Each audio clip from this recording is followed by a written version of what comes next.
Let's turn now to Kari Lake, the former TV news anchor running for governor as a Republican. Lake was endorsed last week by former President Donald Trump. That came as no surprise, but listen to former Trump aide Steve Bannon's reaction to Lake's version of Trump's lock her up speech. Here it is. Katie Hobbs is going to have a really tough time campaigning from behind bars, to be honest. That's where that woman might be in short order. By the way, you've become very Trumpian very quickly. What do you mean Katie Hobbs is going to be behind bars? If Steve Bannon is saying you've become very Trumpian very quickly, that's saying a lot. I should add, she also reveals in the clip she doesn't know much about how Arizona elections work. So right now, Trump joins Mike Flynn and the My Pillow guy as Lake endorsers. All of them believe the election was stolen from Trump. A recent poll indicates, though, Lake is leading the five-way Republican primary for governor. Christine, what does it tell us about Republican voters that Kari Lake, leads the field? Well, a week ago at this time, we thought that the biggest endorsement we might see was the My Pillow guy. So I think, Trump has trumped all of the other endorsements. But what it says about Republicans here in Arizona is he still carries an immense amount of weight.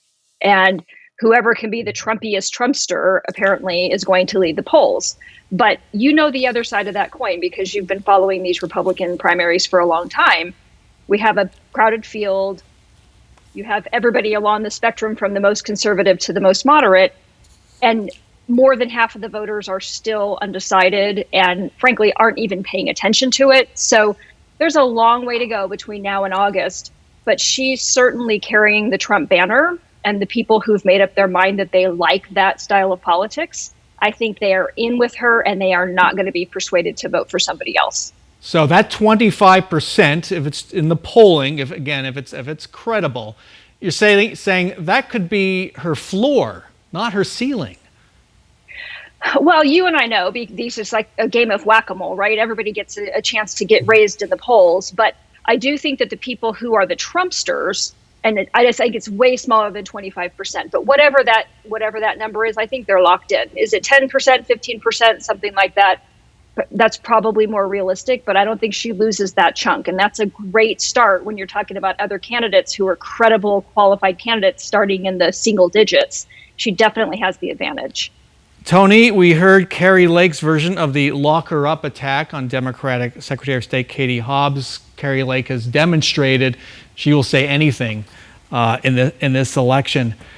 Is that something, a candidate like that, somebody you would relish facing or almost dread just because of the Trump-style chaos Lake might bring?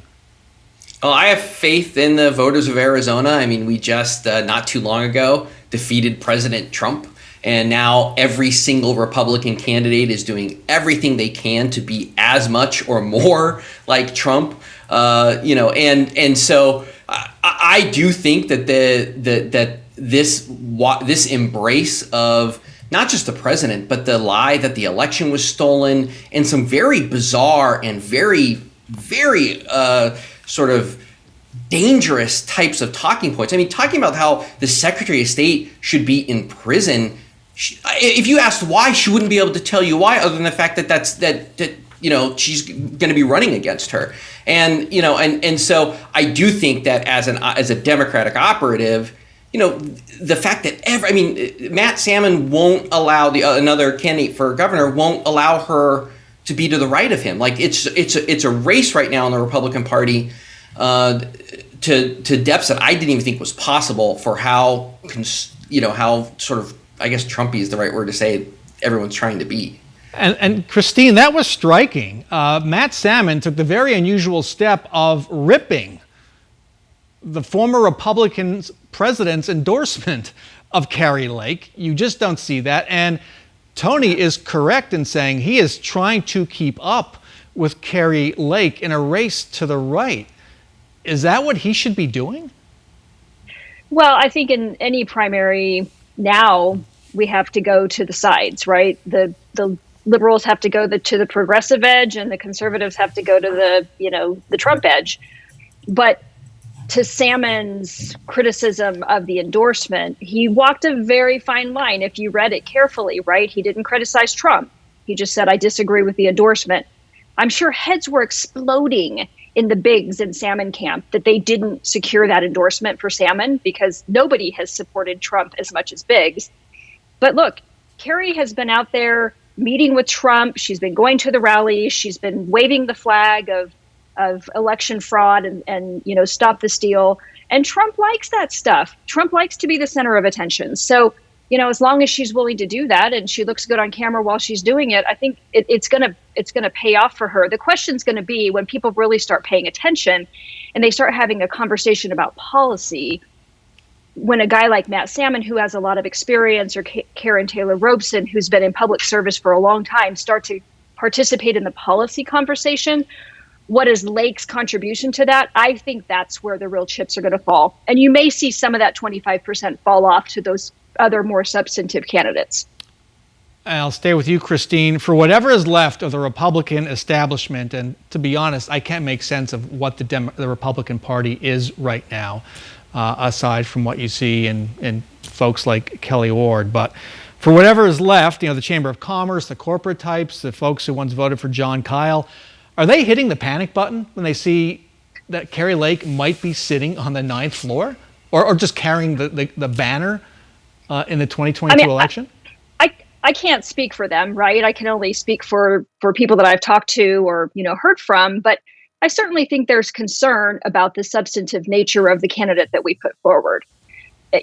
All of those people that you're talking about, from John Kyle on down, will say the same thing, which is everybody should be allowed to run.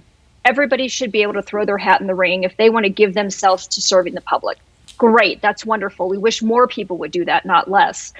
But if substantively and on a policy basis, you're going to have your champion point being lock up the Secretary of State, it probably bristles people like John Kyle, because honestly, the guy worked so hard to implement really good, solid policies. So we'll see. Will those people come out and start swinging when we get after the first of the year? I mean, if I was a betting person, and I'm not, I would probably put my money on the fact that you're going to hear from them. All right, got to end it there. Christine Jones and Tony Cani, thank you so much for joining us. Thanks, Brahm. Thank you.